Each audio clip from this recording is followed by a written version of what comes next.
Welcome to Afternoon Light, the podcast at the Robert Menzies Institute, hosted by Georgina Downer.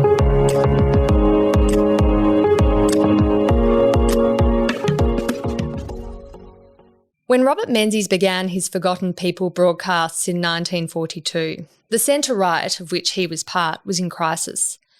Through his articulation of an enduring set of ideas and principles which formed Australian liberalism, Menzies brought together 18 disparate groups to form a political movement that 79 years on still exists.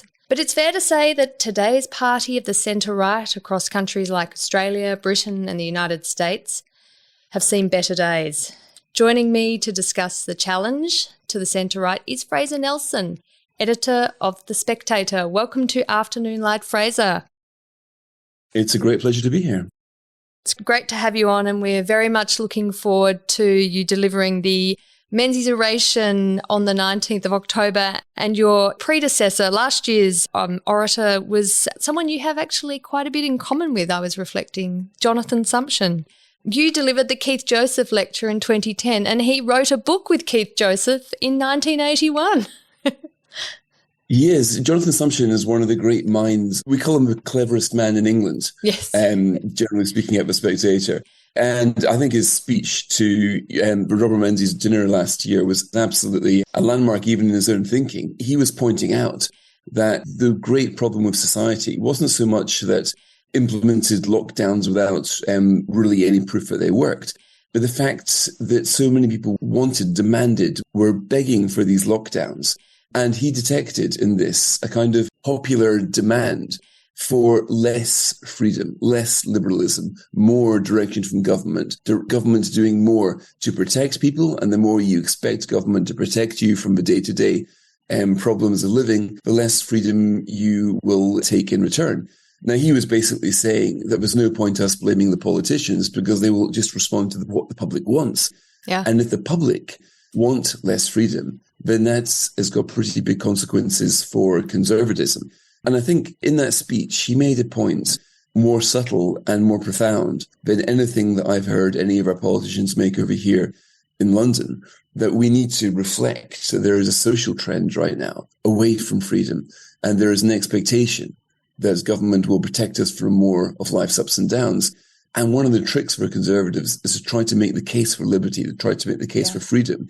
Because if the average voters aren't going to buy it, then the politicians won't be able to sell it.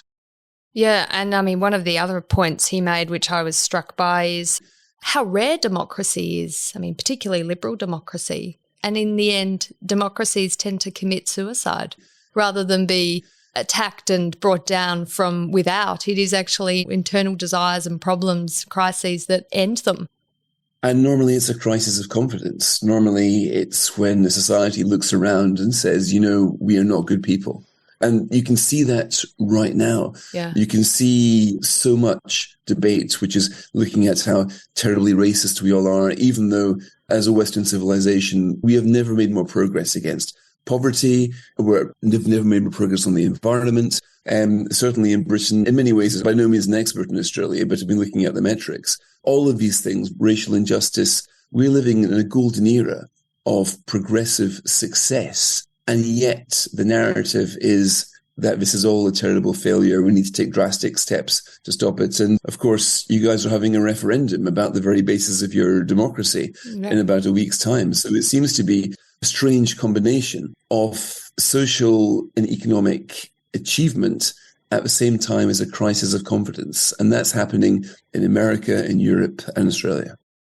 Indeed. And you, of course, are arriving right on polling day, I believe, into Australia. So you will experience the result of the Australian people's decision on whether to establish this separate body, a voice to our parliament. But looking at the polls, it looks like people are opting, as they almost always do in Australia, for the conservative approach and opting not to change. But we will see. The polls have been wrong before, Fraser, as you know. They have been, but I also see in the Australian polls a reflection of the Brexit polls in Britain. Yes. It starts off being, of course, thinking, and the language, by the way, that I hear from the Yes camp in Australia is very similar to the Remain camp. This isn't really about the question on the ballot paper. This is about whether we are a good and a decent society that look at all these guys voting no or for voting Brexit. These are knuckle draggers. We can't possibly let them win. The moment you start using that language, you're probably losing the argument. So I can see big reflections here in Brexit. And when an argument goes that way, effectively, though you don't intend to, you end up basically insulting those who might have sympathy with no. This gets their backs up. And the group that Robert Menzies called the Forgotten People will tend to have the final say. Yeah, I totally agree, Fraser. I followed the Brexit campaign extremely closely from here in Down Under, and there are a lot of similarities, I think, between these two campaigns. The Yes campaign has been, like the Remain campaign in Brexit, driven by elites, corporate Australia, actors, actresses, high-profile public intellectuals, obviously politicians who tend to lean left. A lot of social media influencers post regularly about how it's morally right to be voting at yes. And that sort of language about the morality of a yes vote, rather than respecting the fact it's people's democratic right to vote yes or no. You're a bad person if you vote no. As you say, like with Brexit, people get their backs up. And it's interesting on my social media feeds how people will post, I'm voting yes, as a sort of a nod to their virtue. And then there's just silence from so many other people. And I don't know, maybe they agree or maybe they are voting no and they just decide to keep it to themselves, that shy Tory. Yeah, that is the problem, because you know that if you will confess your true political allegiance, this might mean trouble for you in the workplace. It might mean trouble for you in larger society. And by the way, not that I would draw any connection between the principles of Brexit and voting for Donald Trump. The same thing was happening over there in the Trump campaign. I mean, Trump got elected after Hillary Clinton started calling his followers the deplorables. Yeah. When one side tries to draw a moral line, rather than saying this is a political disagreement, but this is a battle between good and evil, between progress and regressivism, between the future and the past, then that does tend to release rather a powerful counter-reaction. And what happened with Brexit was the people who don't normally vote at all in any general election started to vote in the Brexit referendum. And this can be the case simply because you get their backs up so much that they will make a trip to the ballot box. Now, this normally surprises opinion pollsters because opinion pollsters quite often just don't bother sampling the opinion of these forgotten people because they are forgotten people. Their voices tend not to be relevant in elections. And then you find out where the centre ground of politics really is. And so often that centre ground is significantly to the right of the middle ground of the political elites. Yes, it's an interesting phenomenon both in the United States and Britain. Of course, in Australia, we have this curiosity of compulsory voting. So irrespective of your disengagement with the issues, even in this referendum, everyone who is enrolled to vote has to at least attend the ballot. Whether they spoil their ballot or not is their own affair. But yes, it does mean our polling probably is a bit more accurate than British and US polling. Yeah, and that polling does point to a no result, doesn't it, right now? And that trend seems to be being reinforced. I mean, I've sort of, in my role as a political journalist, I've given up predicting the outcomes of elections. I gave that up in 2015 when David Cameron won his majority against all expectations. Now, when the Brexit ball came along, nobody expected Brexit to win. When Trump came along, I think Yale University gave him a 2% chance of success. And these are some of the best sophologists in the world. So time after time after time, the voters have defied the expectations of the sophologists and the opinion polls. Now, perhaps Australia does have a better track record because of a churn-out system and the more comprehensive polling. I still think that we're living in a thrillingly unpredictable time for politics. Any pattern of thinking or behaviour that you might try to foist upon electorates always tends to be proven false, because there is no algorithm for voter behaviour. There is no formula for political progress. People define it in lots of ways, and quite often the big priorities which they've got, if they're not reflected by politicians, then they will find a way of asserting them. And I always think that the role of a Conservative is to be relatively modest about that, just to understand how much problems that there are that we don't know we're not prioritising right now, and to keep an open mind about responding quickly. The moment that you think that you have got to the answer and you're not going to deviate from it, is the moment you create a political space for other parties. That's been the case in Europe, where we've seen populism rise in almost every single European country there is. And the populists, in my view, only ever arise because there's a major concern, which is not being addressed by the main political parties. So you need to create a vacuum for populists. Now, Britain is the only country in Europe where there are no populists in Parliament. There are no populists with any significant percentage in the opinion polls. And that, in my view, is because of Brexit. Brexit was a very, very painful realignment of our elite politics with the public's priorities. And when that realignment happened, it was, of course, hugely painful for David Cameron, hugely painful for Miliband, the Labour leader. But it did mean that there was far less space in our politics for populists. And that, I think, has shown the key that there will always be a surprise if the elites do get out of line. And this happens from time to time. So to remedy this, you need a political purge, a political correction. And it's as painful politically as having a dislocated shoulder put back into place. That's what it feels like. It's agony. But when it happens, you end up in a situation we have in Britain where Labour is probably going to win our next election. But we are not thinking, as the French are, as the Swedes are, as the Germans are, that there's going to be some new party which is anti-immigration, probably a little bit racist, about to get any serious power. That is one of the many problems that Britain doesn't have right now. Yes, and it's extraordinary. I mean, Australia has this, again, another curiosity of preferential voting. So it's compulsory and preferential. And then we have a Senate where parties get a seat when they get a certain quota of votes. So that, of course, does enable much smaller parties to have some sense of representation. But we had, I would say, more of a left populist movement, the Teals in Australia at our last election, who won a swathe of very, very traditional Liberal Party seats. And they were all women. They were all highly professional. They all spoke strongly on climate change, which was a big issue, strongly on integrity and strongly on the good treatment of women, of female representation. And they did incredibly well. They came out of absolutely nowhere. They were well funded by some significant business people. And they were a completely out of left field populist movement, and it'll be interesting to see how they can go on. But I think it is often down to the political system that you vote in, how votes are counted and how seats are allocated.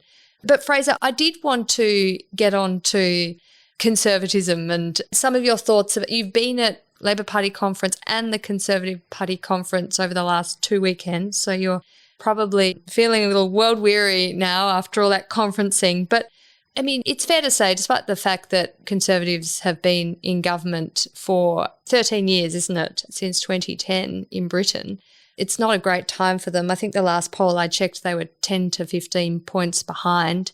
And it doesn't seem that Prime Minister Rishi Sunak can get a trick. Anything he announces seems to just be sort of, it's just not enough, mate, it's too late, as we would say in Australia. But where is the Conservative Party in Britain ideologically? Where is it sitting? Because it seems like it is quite divided. And from Australians sitting down under, it's hard to understand how we can implant that into our own political party system. Well, it's very complicated. I mean, first of all, you're right about the plight of the Conservatives. They are basically 16 points behind Labour. It is almost unheard of for a governing party to come back from being so far behind in the polls for so long.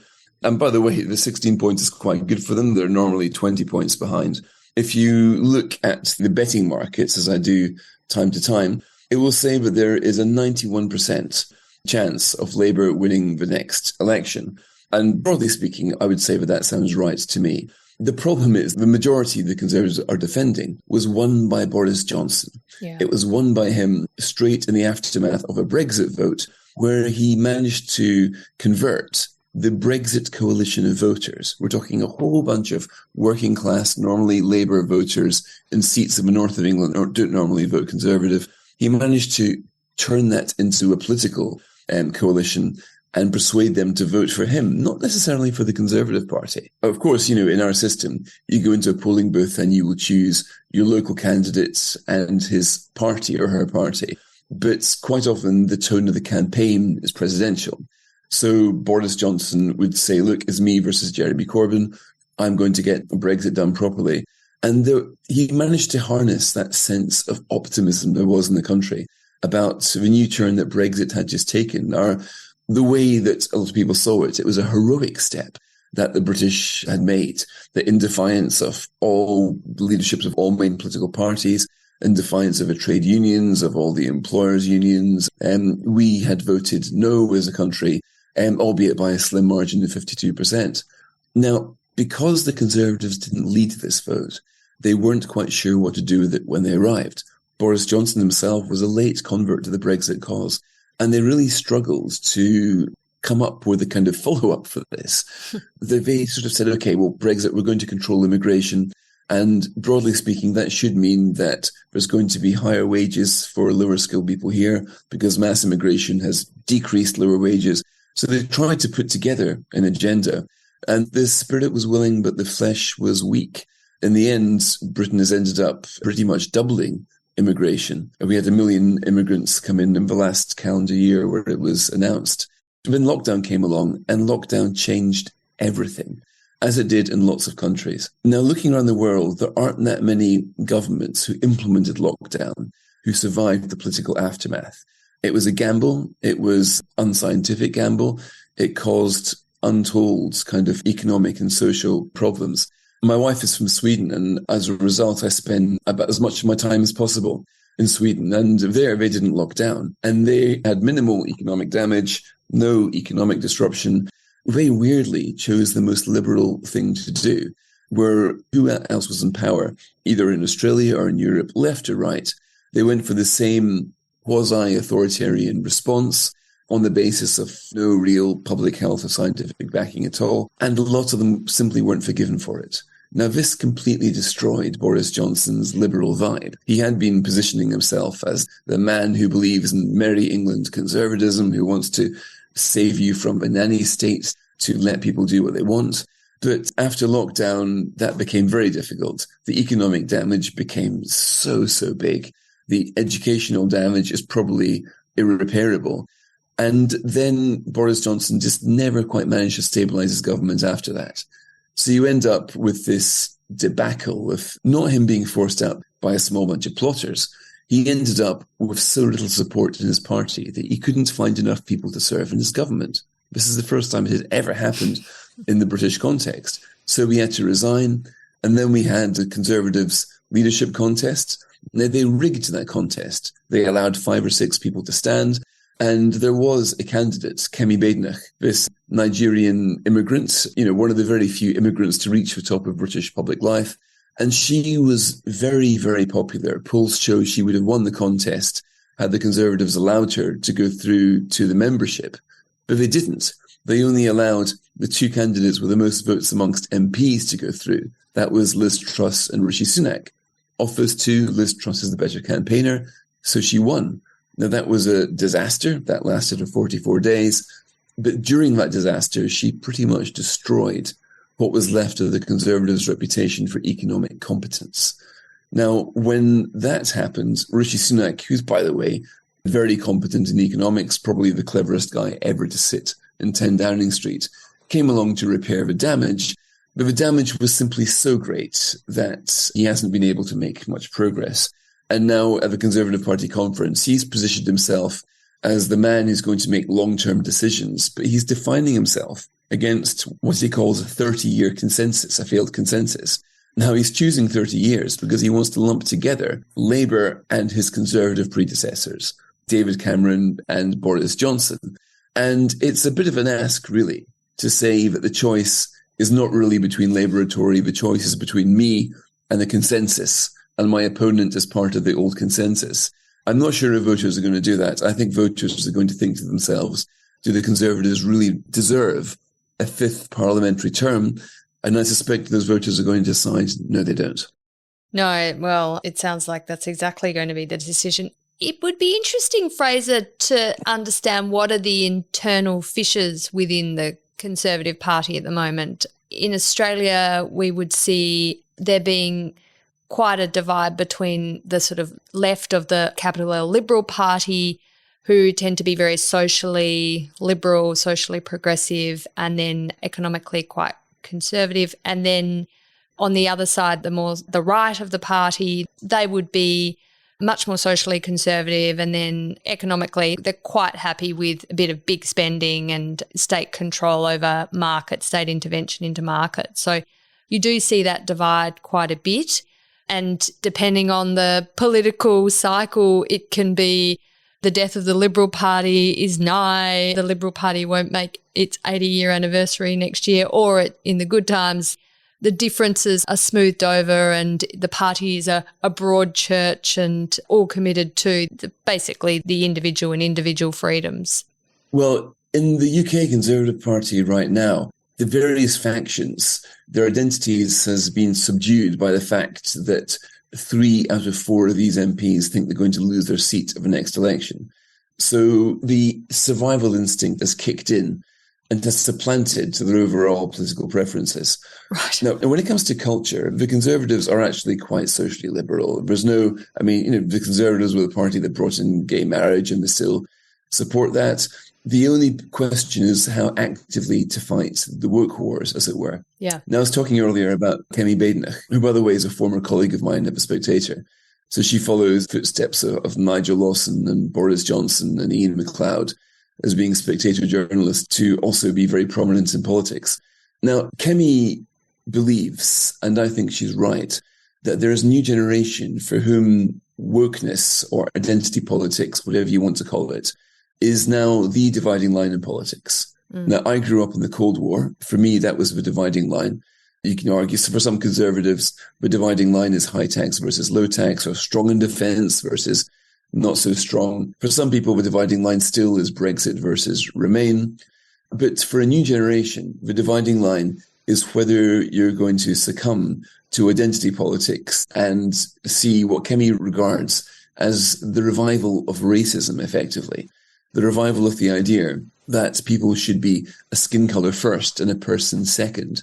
Now, she is absolutely appalled by this, and she thinks the Conservatives should fight it, and fight for the principles of Martin Luther King, who was saying, of course, famously, that his dream involved people being judged by the content of the character, not the color of their skin. And Kemi's argument is that we've moved away from this, and a new movement has grown up, thinking that when we talk about universal values, this is actually a cover for racism, and the universal values should be attacked. She thinks they should be vigorously defended, and also she regards with suspicion the rise of authoritarianism in the day-to-day language, like obliging people to use pronouns that they may or may not disagree with, those sort of things.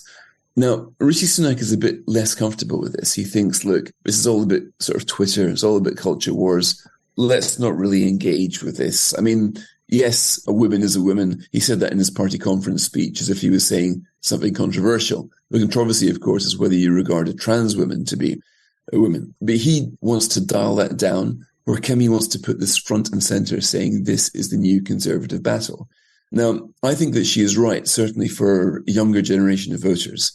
I know from our own research that the readers who come to The Spectator under the age of 30 tend to be those who've been exposed to the worst excesses of identity politics at school and at university. And it offends their basic sense of fairness and justice and community and cohesion. And they're looking for a progressive fight back against the new forces of intolerance who are in the ascendant. So I would describe, by the way, I don't think any conservative, there are a few conservatives like Penny Mordaunt, for example, who have gone along with gender self-ID. In other words, anybody who wants to call themselves a woman should be regarded as one. There have been, I'd say, about probably a quarter of conservatives would go along with that, but 3/4 wouldn't. But the main dividing line is between those who think there should be a major distinctive feature, a campaigning feature of conservatism, and those who don't. And the other problem for those who do is, how do you find a vocabulary for this? How do you manage to talk about this in a way that doesn't allow your opponents to describe you as being racist or thinking that Black lives don't matter? That's the great verbal trap. Will you say the words Black Lives Matter? If you do, then you're on one side of a divide. And if you don't, does that mean you think that Black lives don't matter? Now, Kemi Badenoch has been, I think, a pioneer in coming out with her own vocabulary.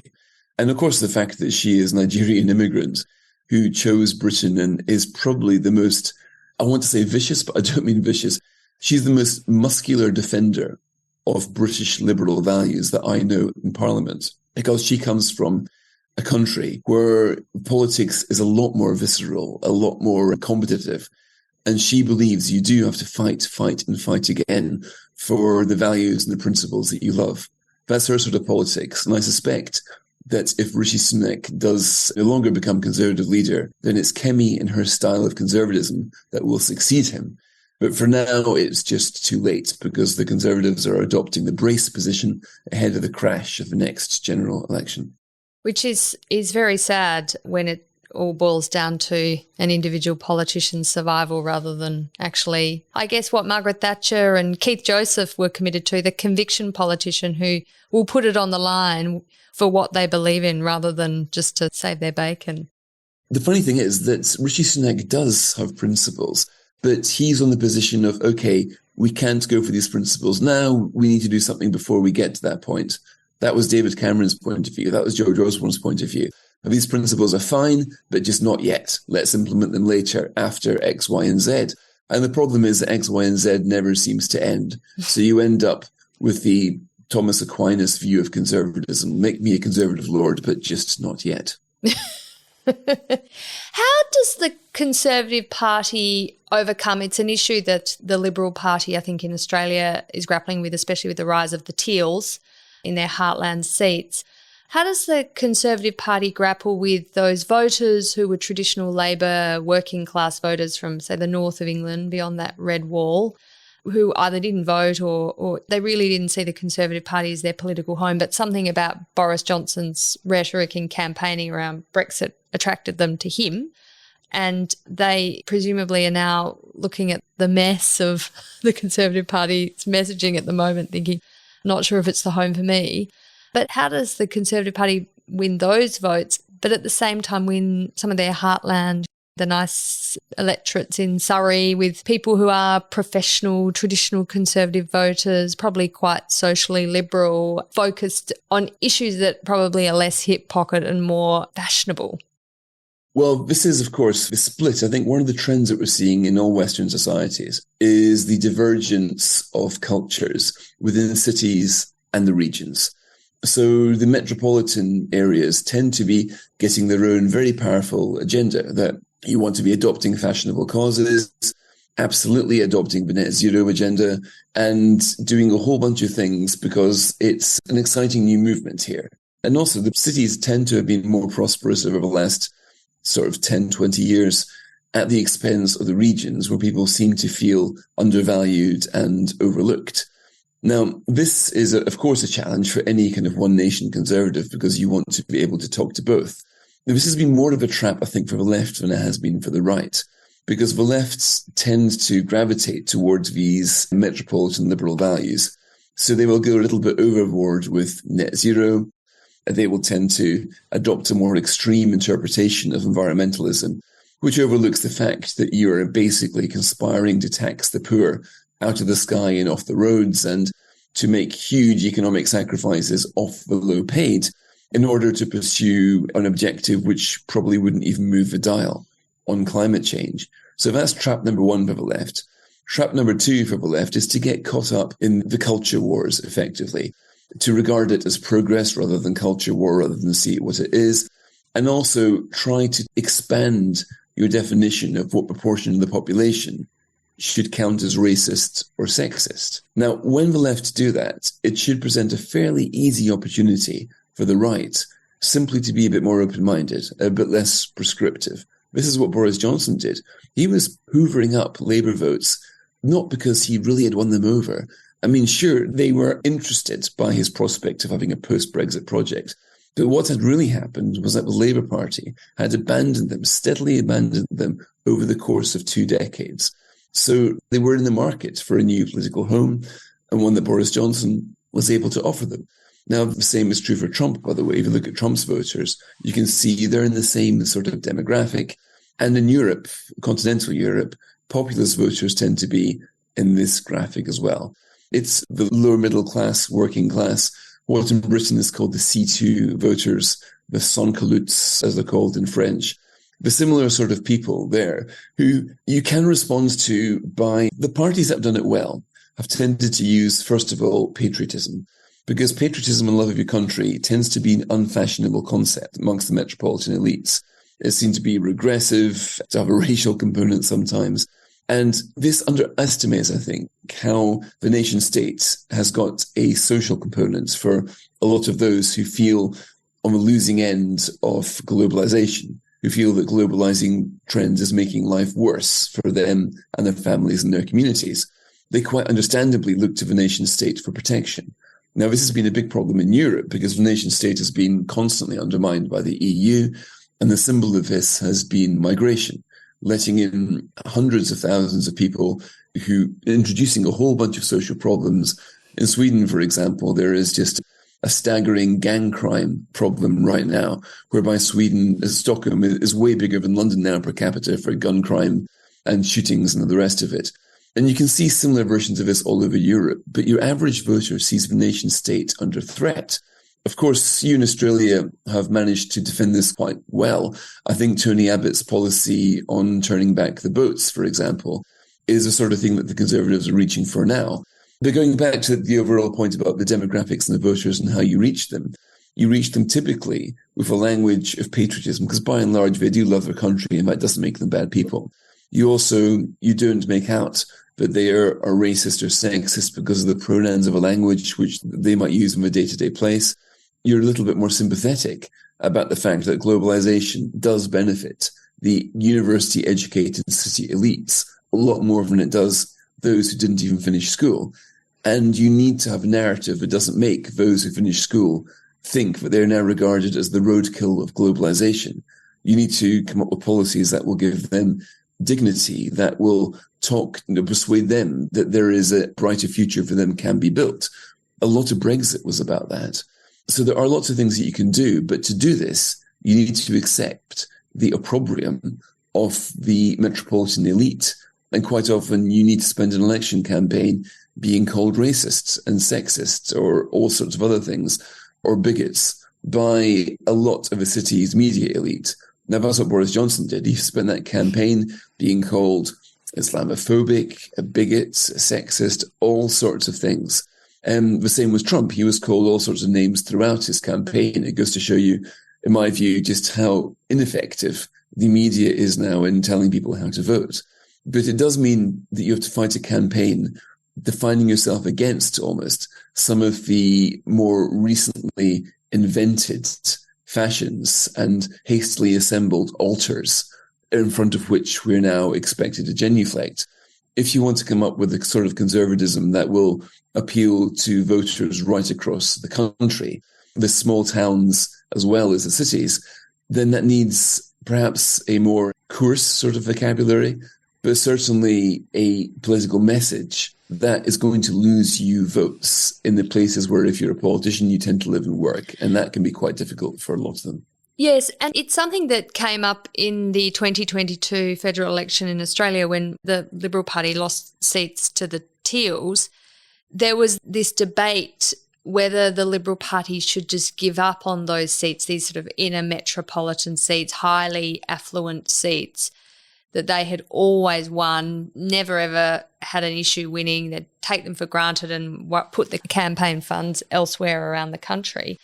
But there is a debate that you've got to just give up on those seats, that these metropolitan professionals, highly educated, highly affluent, focused on fashionable issues rather than hip pocket issues, that they are just a lost cause now for the centre-right. Leave them to the left, to the teal populists. But there's also the other side of the debate is, well, no, you never give up on any vote. You should always go after every vote. And once the economy starts to really founder with geopolitical issues and high inflation and recovering from the massive COVID debts, that these seats will come back when the economic realities really do hit them. We haven't seen that yet. It was certainly a phenomenon over one election. I'd like to see many more elections to determine the actual trend, but it seems like in Britain you're experiencing the same debate. Where do you focus your electoral campaign energies, and do you give up on certain constituencies as a lost cause or not? Well, I think when you start to think about it in those terms, you succumb to the temptation which has so disfigured conservatism around the world, that you're taking tactical decisions. You're losing sight of your principles, that you are trying to think, if I say X, then I'm going to get a vote from voter Y. And if you decide your whole strategy in terms of focus groups and polling and what message resonates with whom, then you risk getting into the state that the British Conservatives are in now, where you're neither fish nor fowl. You don't really look conservative because you're spending so much money and you're taxing the bejesus out of the population, but nor do you particularly look progressive because you're never going to be outbid on fashionable causes by the left. Now, I think this is a time of disorientation.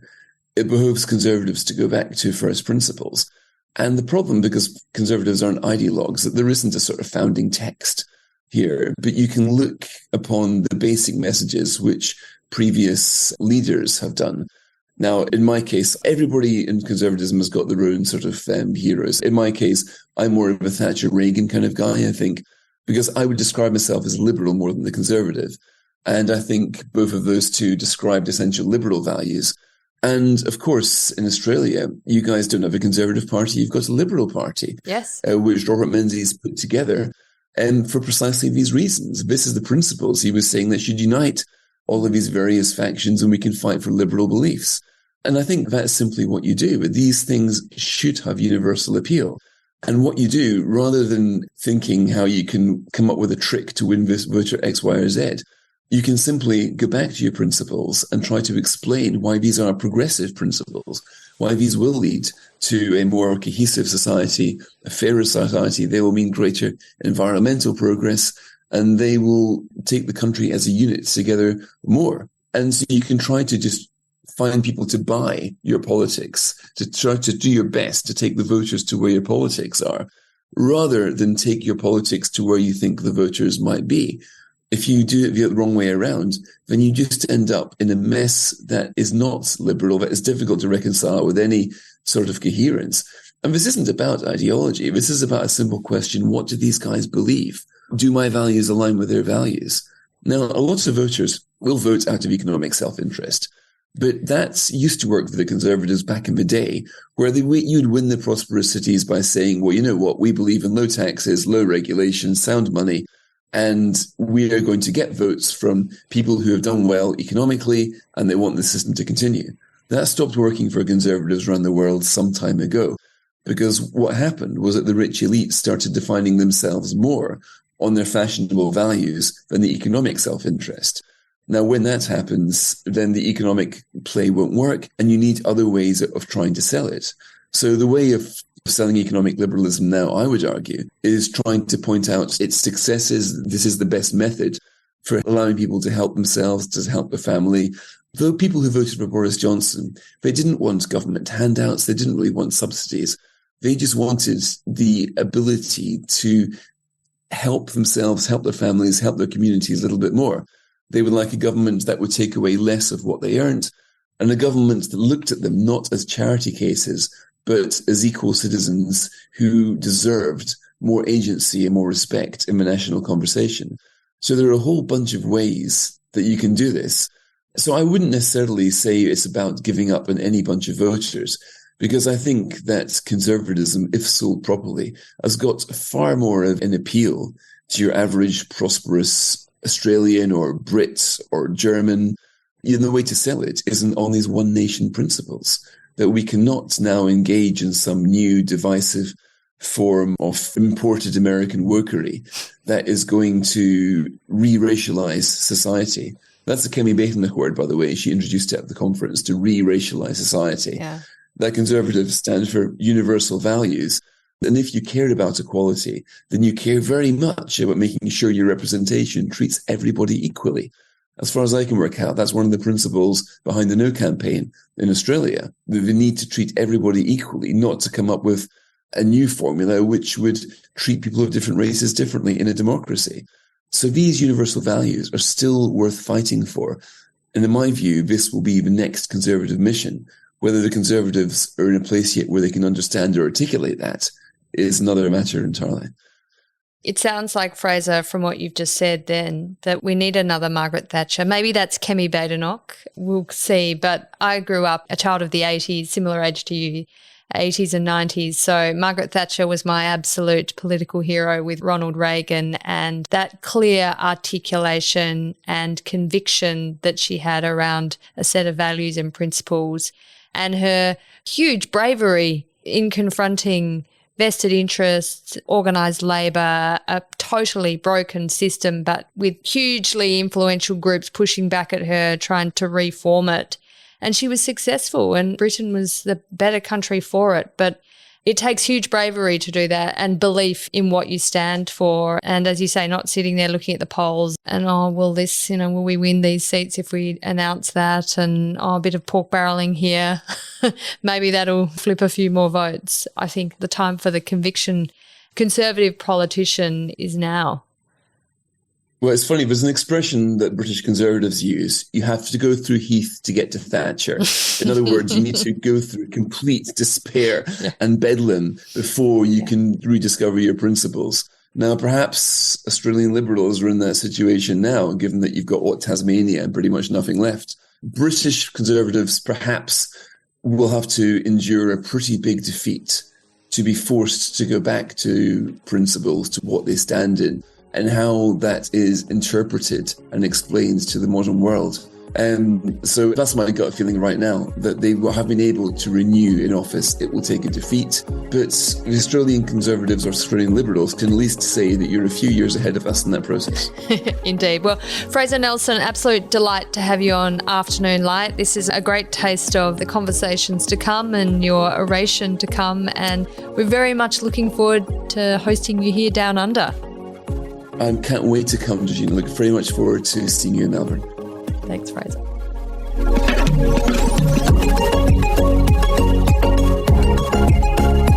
That's it for this week's episode of Afternoon Light, the podcast of the Robert Menzies Institute.